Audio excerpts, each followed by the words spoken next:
On the evening of December 5th, 1975, an aunt and uncle let themselves into a small apartment on Kloss Drive in Manor Township, Lancaster County, Pennsylvania.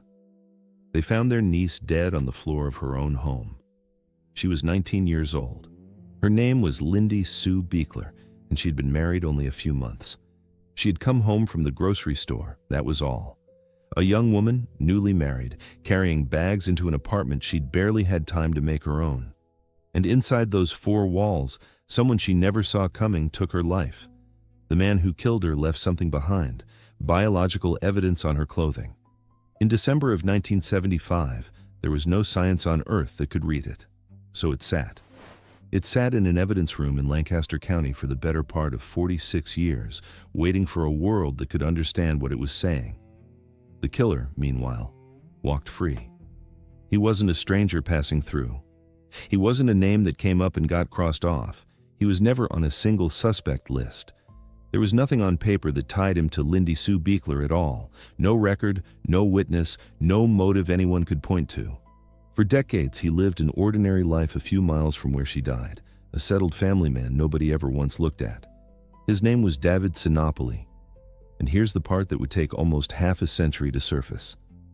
At one point, he had lived in her building, a building of just 4 units. He'd been her neighbor. This is the story of how a coffee cup, an Italian hometown, and a family tree finally reached a man that witnesses, databases, and 46 years of investigation never could. If you're new here, this channel tells the stories of forgotten victims who finally got justice. If that matters to you, subscribe.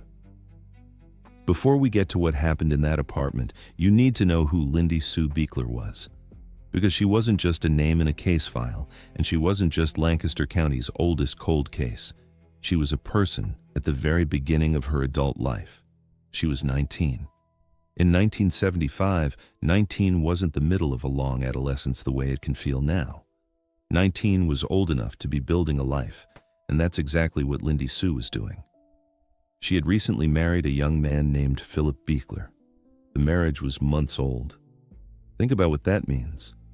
She was still in the earliest chapter of it, the part where you're learning the shape of a shared life, where the apartment still has boxes you haven't unpacked and habits you haven't formed yet. That apartment was on Kloss Drive, in a quiet corner of Manor Township.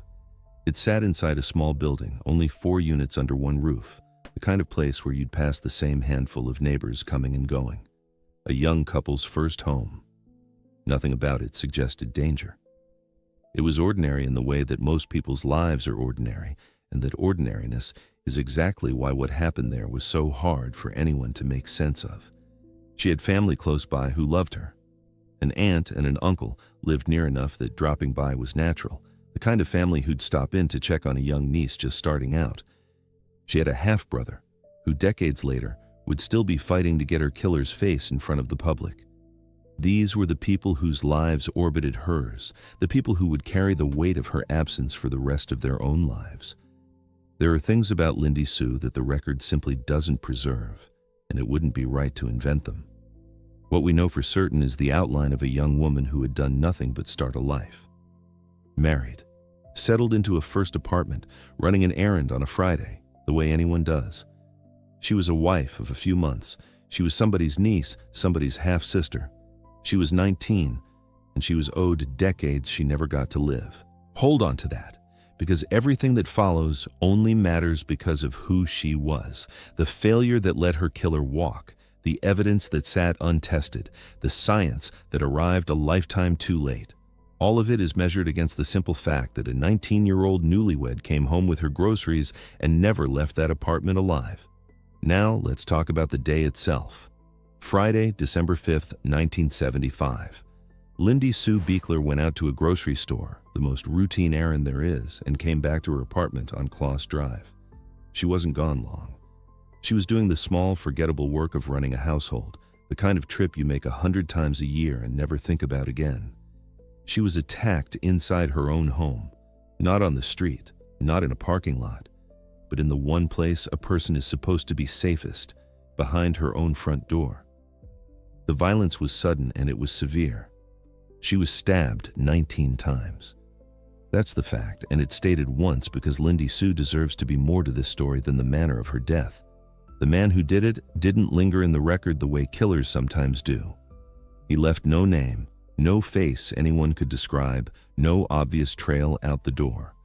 But he did leave one thing, and he almost certainly had no idea it would matter. He left biological evidence on her clothing. In 1975, that was invisible. It was a stain, a trace, something a lab could see but not decode. Nobody in that era could turn it into a person, but it was there, and it would keep. That evening, her aunt and uncle came to the apartment. They were the ones who found her. Let me be clear about this because it matters. They were not harmed. They walked into the worst moment of their lives and discovered their 19-year-old niece already gone. Whatever they'd expected from a quiet Friday visit, it wasn't that. They're among the people this crime marked forever, and they carried it without ever getting the answer they deserved to have. Word moved fast through Manor Township, the way it does in a place where people know each other. A young married woman killed in her own apartment days into December, weeks before Christmas. The community that had gone about its ordinary business that Friday woke up to the knowledge that someone among them, or someone who'd been among them, had done this and slipped away. And that's the horror at the center of it, the thing that would define the next 4.5 decades. Whoever killed Lindy Sue Biechler didn't just take her life. He walked back out into the world and disappeared into it so completely that when investigators went looking, there was nothing to grab. No enemy she'd made, no stranger anyone remembered, no thread that led anywhere. The killer wasn't hiding in some far-off place. He was hiding in plain sight, in a life so unremarkable that it made him invisible. The investigation that followed would run into that wall again and again. The initial team worked the case the way any 1975 homicide got worked. They had a body, they had a scene, and they had whatever a neighborhood and a grieving family could tell them. Manor Township police and Lancaster County detectives went looking for the thing every investigation needs first: a reason. Who would want to hurt a 19-year-old newlywed who had done nothing but come home from the store? That question had no good answer, and the absence of an answer is what doomed the case for the next 2 generations. Think about how a killer usually gets caught in 1975. Someone sees something: a jealous ex, a jilted admirer, a man with a grudge, a stranger acting strange in the neighborhood. A name surfaces, detectives lean on it, and either it holds or it breaks. The whole machine of a homicide investigation in that era ran on people, on names, on the web of relationships around a victim. Pull the threads, and eventually one of them leads to the person at the other end. But Lindy Sue's killer wasn't in that web. He hadn't left a name for anyone to give.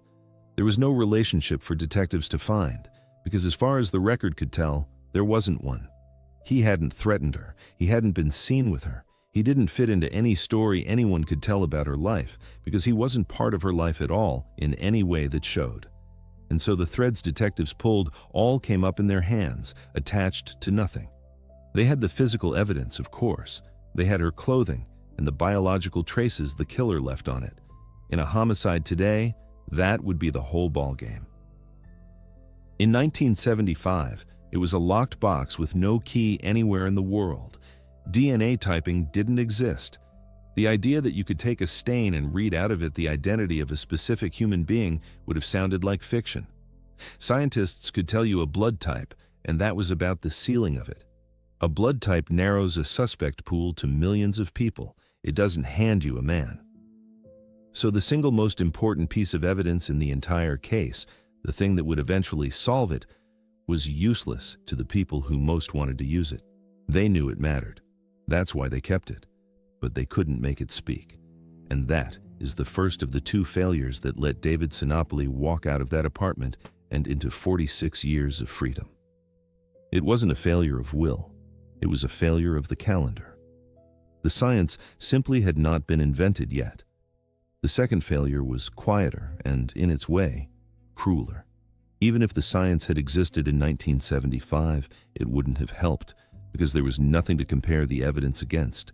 You can only match a crime scene profile to someone if that someone is already in a system. And David Sinopoli wasn't in any system. He had no criminal record. He'd never been arrested, never been printed, never given investigators a reason to write his name down.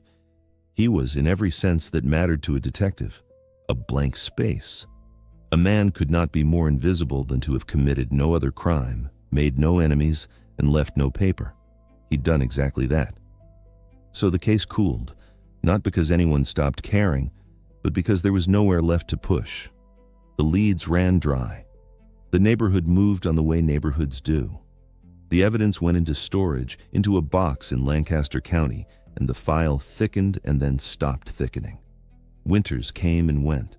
The apartment on Kloss Drive got new tenants. Philip Biechler had to figure out how to live in a world that had taken his wife of a few months and given him no name to hate, no face to picture, nothing to hold responsible except a shadow. If this case is getting under your skin the way it should, subscribe. The years turned into a decade, and the decade into more. And this is the part of the story that's hardest to sit with because nothing happens in it, and that nothing is the whole point. A killer was living a normal life, going to work, raising a family in Lancaster County, growing older in a community only a few miles from the scene. And in an evidence room not far away, the one thing that could name him sat in the dark, chemically stable, patiently waiting for the world to catch up to it. Then, slowly, the world started to. Through the 1980s and into the 1990s, DNA analysis went from a laboratory novelty to a working tool of criminal justice. What had been impossible in 1975 became routine. Investigators could finally take biological evidence and pull from it a genetic profile, a string of markers unique to one person. For a case like Lindy Sue's, this was the first ray of light in a very long time. The evidence they had held all those years might finally speak, and it did. Once the technology matured, investigators developed a DNA profile from the evidence recovered from Lindy Sue's clothing. For the first time, they had a genetic fingerprint of the man who killed her. They couldn't put a name to it, but they had him, in a way, reduced to a code that belonged to exactly one human being on the planet. There's a database built for exactly this moment. It's called CODIS, the National DNA Database, and the promise of it is simple and powerful. You take an unknown profile from a crime scene, you run it against the profiles already on file, hundreds of thousands and eventually millions of them, and you wait for the machine to tell you it found a twin. Convicted offenders, arrestees, other crime scenes. If your killer's in there, CODIS finds him. By 2000, Lindy Sue's killer's profile went into that system and got run against everything CODIS held. No match. And of course, there was no match. CODIS can only recognize someone it already knows.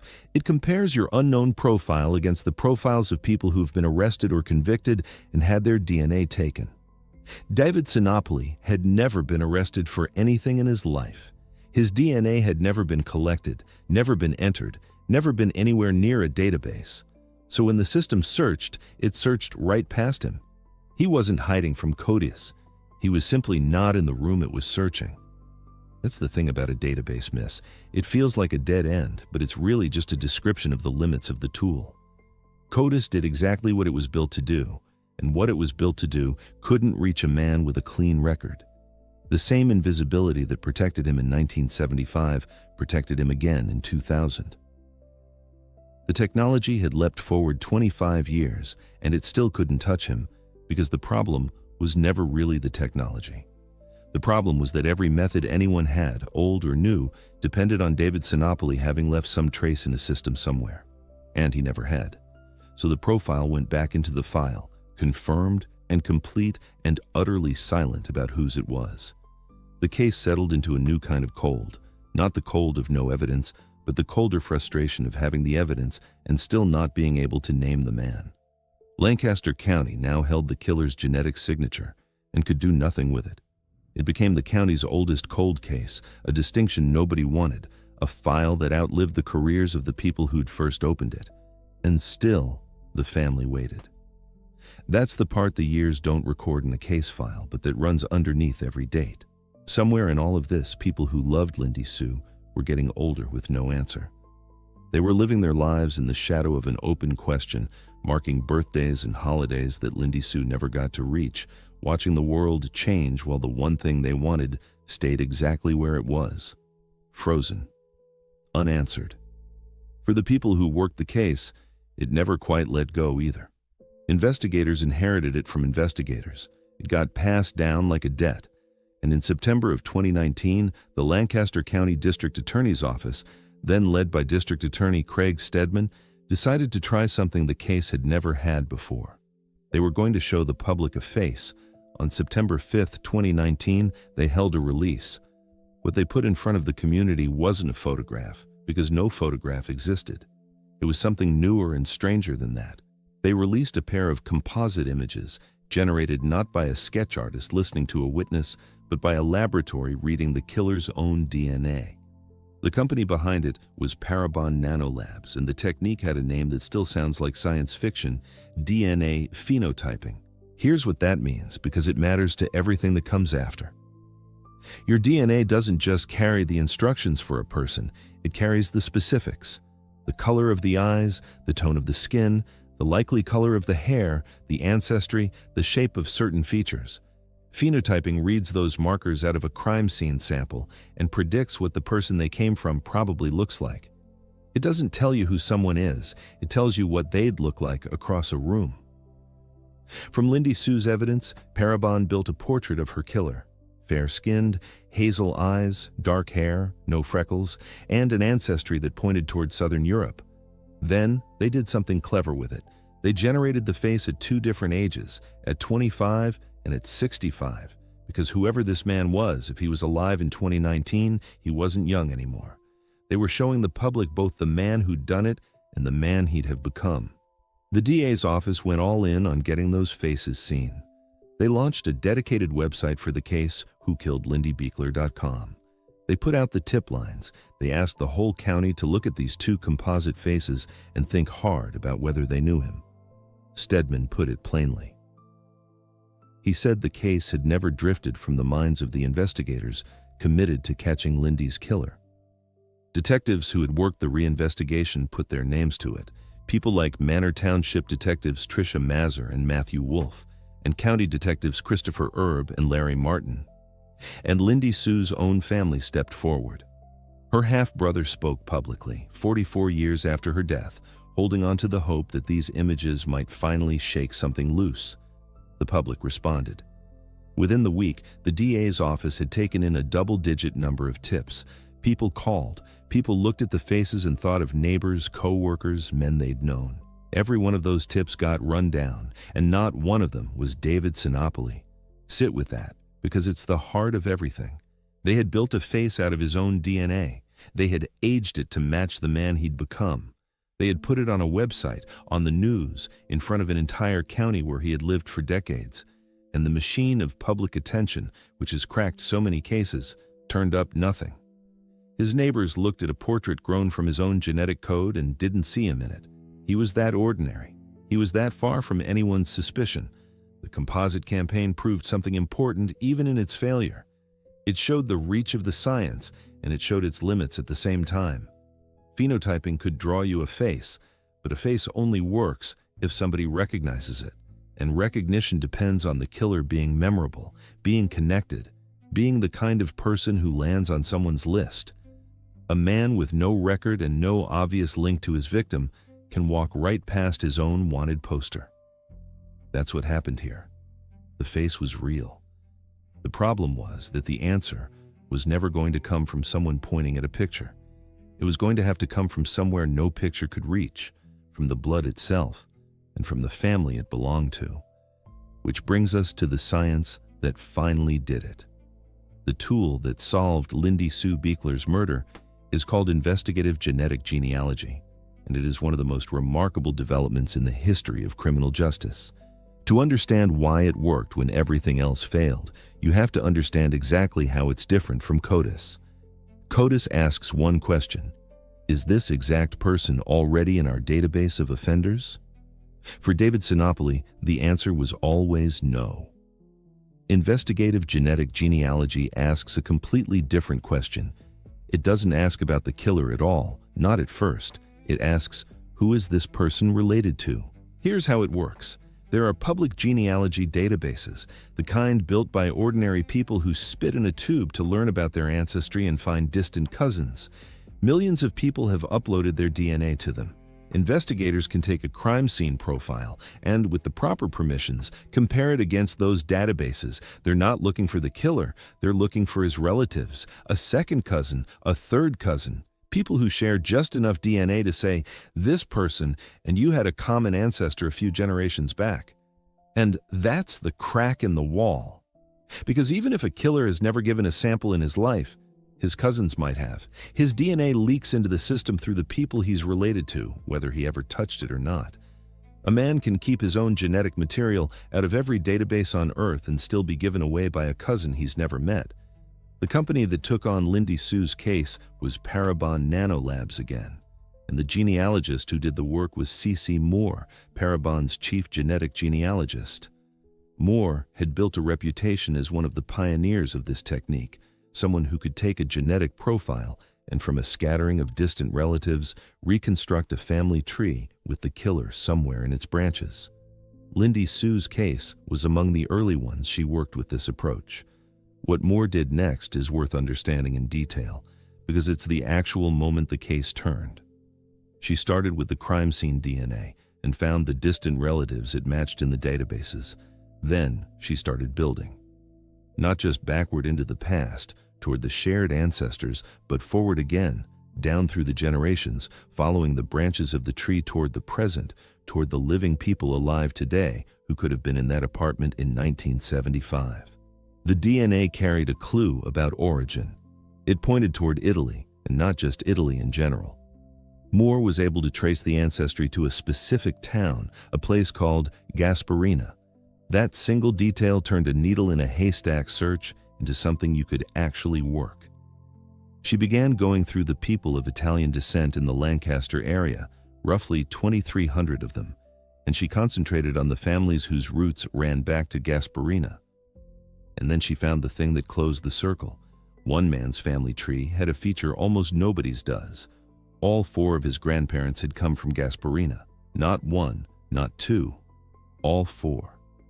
In the genetics of a small Italian town carried across an ocean to Lancaster County, that convergence was a signature. Every branch of the tree bent toward the same man. In December of 2021, that work produced a name. For the first time in 46 years, the killer of Lindy Sue Biechler had one.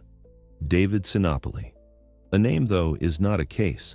Genetic genealogy had pointed at David Sinopoli, but what it had actually produced was a lead, an extraordinarily strong one, and investigators knew exactly what they still needed. The family tree told them who to look at. It did not, by itself, prove he was the man who left his DNA on Lindy Sue's clothing. For that, they needed his actual DNA taken directly and compared side by side with the crime scene profile. They needed a sample from David Sinopoli himself. They couldn't just walk up and ask for it, tip a suspect that he's under investigation after 46 years of thinking he got away, and you risk everything. So they did what investigators do in this situation. They watched, and they waited for him to give them a sample without knowing he'd given it. The law allows this.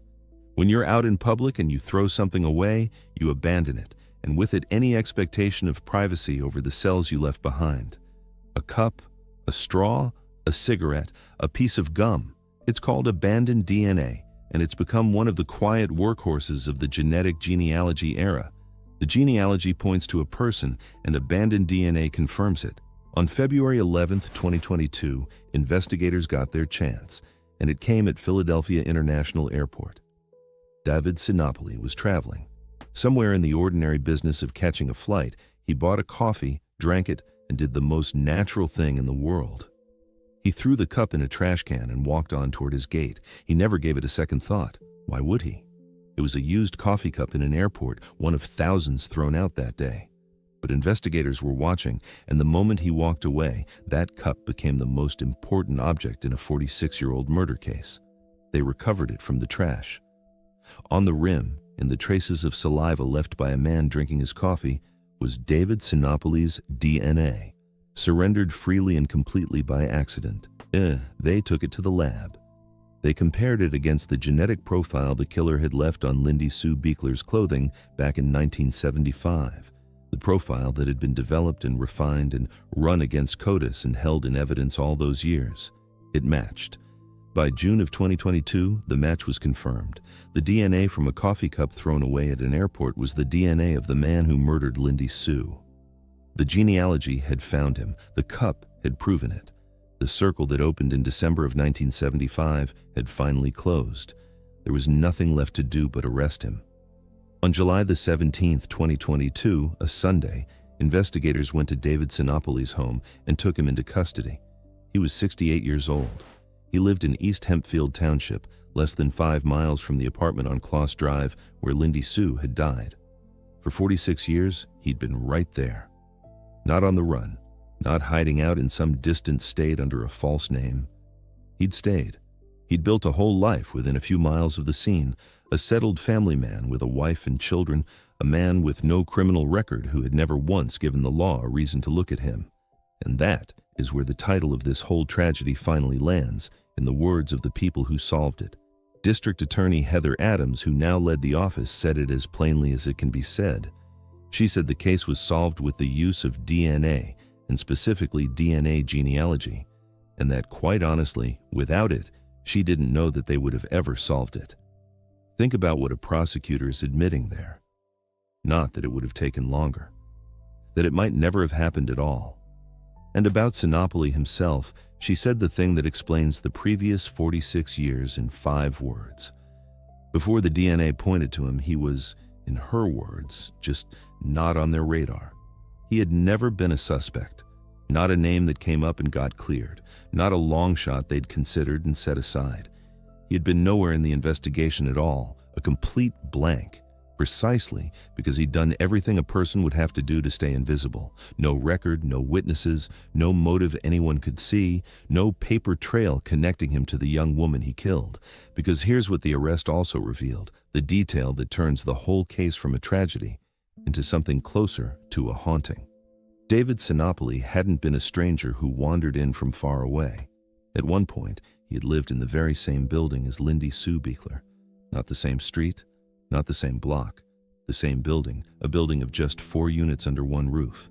He had, at some point, been her neighbor. Let me be careful and exact about this because it deserves nothing less. What's established is proximity, and proximity alone. D.A. Adams described him as a former neighbor and did not specify exactly when he'd lived there. She said that other than being neighbors, she would not elaborate on how the pair may have been connected. And the truth is, there's no evidence they were connected beyond that shared address. It was never established that Lindy Sue and David Sinopoli knew each other. Whether they'd ever spoken, ever passed on the stairs, ever exchanged a word by the mailboxes, no one can say. What can be said is the bare, chilling geometry of it. 4 units, 1 shared entrance, and the man who would kill her had, at one point, lived behind one of those 4 doors. That's the fact that had been sitting in plain sight the entire time. For 46 years, the answer to who killed Lindy Sue Biechler wasn't hiding in some far-off place beyond anyone's reach. It was folded into the ordinary history of her own front door, into a building small enough to count on one hand, waiting for a science that could see what no witness ever had. With the match confirmed and the arrest made, the case moved toward the place it had been trying to reach for nearly half a century. A courtroom. The path from arrest to resolution took more than a year, and it ended not with a fight, but with an admission. On October 19, 2023, David Sinopoli stood in a Lancaster County courtroom and pleaded guilty. He was 69 years old. It had been roughly 48 years since the night he killed Lindy Sue Biechler. He pleaded guilty to 3rd-degree murder, to burglary, and to aggravated assault. And the specific charges matter here because they open a window onto one of the strangest and most important facts of the entire case, something that feels like an injustice until you understand the law behind it. You might expect that a crime this brutal, a young woman stabbed to death in her own home, would carry the heaviest charge the law allows: 1st-degree murder, life without parole. But that wasn't on the table, and it couldn't be. for a reason that has nothing to do with how the courts felt about what Sinopoli did. He could only be charged and punished under the laws that existed at the time of the crime, not the laws of 2023, the laws of 1975. This is a bedrock principle of American justice. You cannot punish someone under a statute written after they committed their act. Whatever the Criminal Code of Pennsylvania said in December of 1975, with its charges and its penalty maximums, that was the box the case had to fit inside, no matter how much the law had toughened in the decades since. The modern machinery of first-degree murder charges and life without parole sentences simply did not apply to a crime committed under the older code.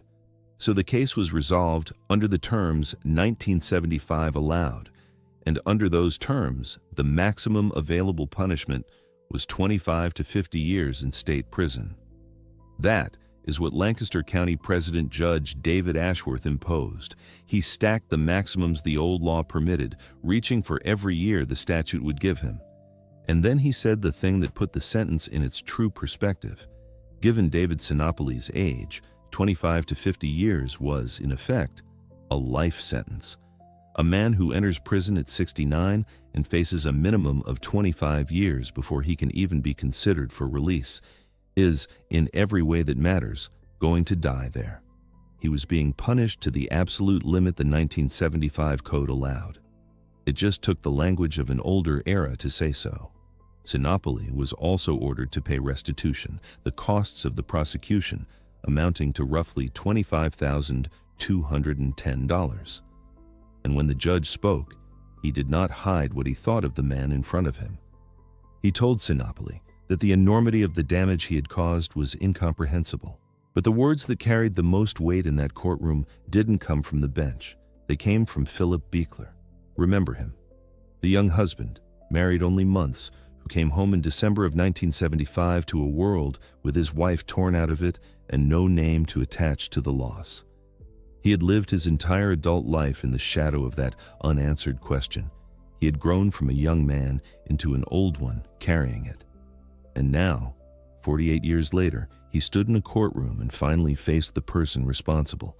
He got to do the one thing that had been impossible for almost half a century. He got to say it to his face. He spoke directly to the man who'd taken his wife. He said, "David Sinopoli, you took a huge part of my life from me and caused an extraordinary amount of pain and suffering for so many people." And then he said the thing that named the deepest cruelty of the weight, the imbalance at the center of every cold case that runs this long. He said that while others had to live their life with the terrible consequences of the murder you committed, you got to live your life out. That was the arithmetic of it, spoken plainly by the person with the most right to speak it. David Sinopoli had gotten to live.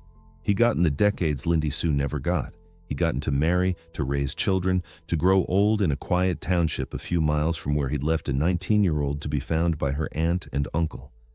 He'd taken all the years she was owed and spent them on an ordinary life, and he'd nearly gotten to the end of it before the world caught up to him. Nearly, but not quite, because the evidence had kept. Through every one of those years he spent free. The biological trace he left behind sat in an evidence room refusing to degrade, refusing to be forgotten, waiting for the one method that could finally make it speak his name. It had outlasted his freedom. And in the end, it outlasted his silence too. David Sinopoli was remanded to custody to begin serving his sentence, 25 to 50 years in a Pennsylvania state prison. There was no realistic path to appeal.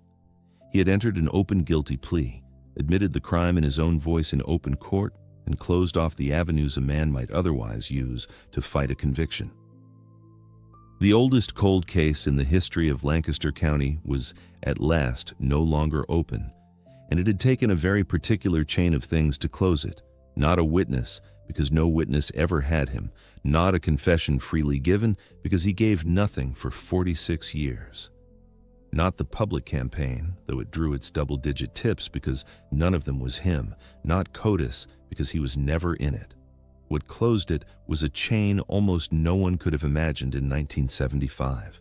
A biological sample preserved for decades, a genetic profile pulled from it, a family tree traced through distant cousins to a small town in Italy called Gasparina, 4 grandparents from that one town converging on one man, and a coffee cup thrown into an airport trash can by a person who had no idea anyone was still looking. What that chain represents is bigger than one case, and it's worth stating clearly, because Lindy Sue Biechler's murder became one of the early proofs of it. Investigative genetic genealogy could reach a kind of criminal who had always been beyond reach.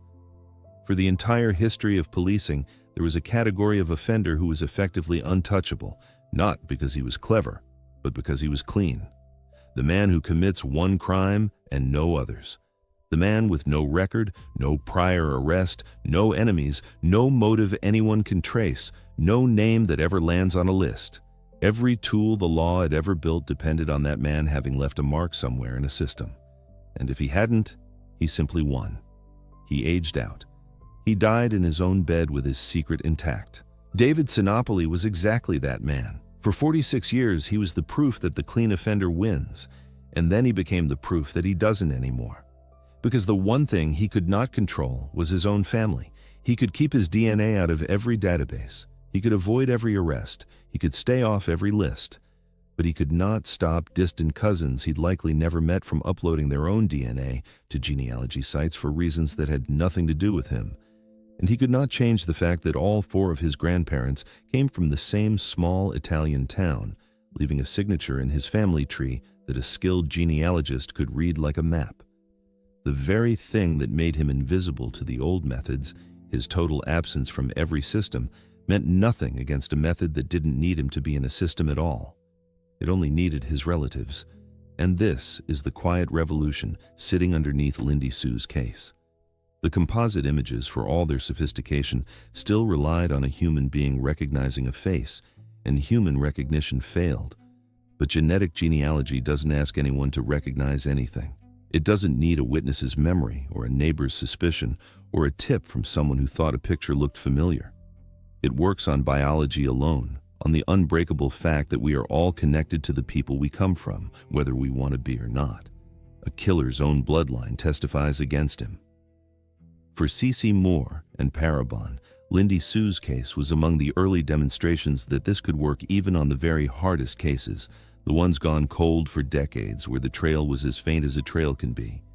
There was no living suspect to question, no fresh scene, no warm lead. There was a preserved sample and a family tree, and that turned out to be enough. It reframed what a cold case even was. A case that had been considered essentially unsolvable, the oldest open murder in the county, closed not because someone finally talked, but because the science finally could. And the man it reached is where he belongs. David Sinopoli sits in a Pennsylvania state prison, serving the maximum sentence the law of 1975 allowed, an old man who will not leave. He got to live most of his life. He did not get to keep all of it. The years he stole ran out before the years he was owed did, and the difference between the two is measured in the distance from a small apartment on Kloss Drive to a cell he'll almost certainly die in. The evidence outlasted him. The family outlasted the silence. And a 19-year-old who came home from the grocery store on a Friday in December of 1975 finally had her killer named in open court in front of the husband who never stopped carrying her. The evidence had kept when it could have been lost. A profile had been built when the science finally allowed it. A genealogist had traced a bloodline to Gasparina and found the one man whose 4 grandparents all came from that single town. Investigators had followed him to an airport, recovered the cup he discarded, and matched it to the trace left in 1975. A prosecutor had stood up and said out loud that without the DNA, this might never have been solved at all. A judge had called the damage incomprehensible and handed down every year the old law would give. And a husband had faced the man across a courtroom and told him what he had taken. By December of 1975, the building where Lindy Sue Biechler lived and died had a name: Spring Manor Apartments, a small complex on Kloss Drive of the kind that went up all over America in that era. Garden apartments, they called them, low brick and frame buildings set back from the road. A few units to a structure, a starter home for young couples who weren't ready to buy and families who never would. It was the ordinary architecture of a young life in the mid-1970s, affordable and unremarkable, the sort of place you passed 1,000 times without a second glance. A building of 4 units meant a handful of front doors, sharing a single entrance, a shared stairwell, the small, forced intimacy of people who hear each other's footsteps but may never learn each other's names. Understand the tools a homicide detective actually carried in December of 1975 because it explains the wall this case ran into. It was a world of fingerprints lifted with powder and tape, of blood typed into broad categories that could exclude a man but never single him out, of shoe impressions and canvassing and the slow shoe leather work of knocking on doors and writing down what people said. A detective's most powerful instrument was still the human being who had seen something and was willing to tell. Forensic science existed, but it was a science of narrowing, not of naming. It could tell you a stain was human blood of a certain type shared by millions. It could not turn that stain into a single face. The entire apparatus of catching a killer rested on witnesses, informants, motive, and the assumption that a murderer was connected to his victim by some visible thread. When there was no thread, the apparatus had nothing to grip, and no amount of diligence could manufacture one. That was the frozen state of things for a quarter century, and the reason it eventually thawed had almost nothing to do with police work and everything to do with a change sweeping through ordinary households. In the years after the turn of the millennium, genetic testing stopped being the exclusive province of crime labs and hospitals and became a consumer product. People began mailing saliva samples to companies in the hope of learning where their ancestors came from, of finding cousins they'd never met, of filling in the branches of family trees that had gone blank generations back. Millions did it, year after year, uploading their most personal information to shared databases for the innocent pleasure of genealogy. None of them were thinking about cold cases. None of them imagined that the map of relatives they were helping to build could one day be walked in reverse by an investigator standing over a decades-old crime scene. But that is precisely what made the breakthrough possible. A tool built for hobbyists tracing their roots turned out to be the one instrument capable of reaching a killer who had left no roots in any system of his own. The databases grew large enough, dense enough, that almost anyone in the country had a distant relative somewhere inside them, whether they'd ever tested or not. The privacy a clean man like the one who killed Lindy Sue had counted on, the perfect anonymity of never having been entered anywhere, quietly dissolved, not because he did anything, but because the people around him did. The world had built, almost by accident, a net fine enough to catch a man who had spent his whole life staying out of every other one. That is the collision that runs through this entire case. A crime committed with the tools and blind spots of 1975, solved with the tools of a world its killer never saw coming. He belonged to an era when a careful man could disappear into ordinariness and be safe there forever. He was caught by an era in which ordinariness was no longer a hiding place, in which the quiet family man a few miles from the scene was exactly as reachable as anyone else, the moment someone thought to look at the family instead of the man. For 46 years, the answer to who killed Lindy Sue Biechler was hidden inside the most ordinary things imaginable. A 4-unit building, a grocery trip on a Friday, a coffee cup thrown in a trash can. It took a genealogist named CeCe Moore, tracing a bloodline back to a small Italian town, and the investigators and prosecutors in Lancaster County who never let the file close, to turn those ordinary things into a name spoken in open court. Justice arrived late. It arrived after her aunt and uncle had already carried the memory of finding her for a lifetime. It arrived after her half-brother had stood before the public, begging someone to recognize a face. It arrived after Philip Biechler had grown from a husband of a few months into an old man who'd waited nearly half a century for the chance to say what her loss had done to him. Late, by any measure a person could name. But it arrived, and when it did, it gave back the one thing the years had tried to take, not just a conviction, but a return to who she was before December 5th, 1975. A 19-year-old, newly married, unpacking the first apartment of her adult life, running an errand and expecting to be home in an hour. That's the person the science finally reached back through the decades to defend. Not a case number. Not the county's oldest cold case. A young woman who deserved every year that was stolen from her. If this story moved you, share it with someone who needs to know that the wait can end. Subscribe, and Lindy Sue Biechler stays remembered for who she was, not just for how her story ended.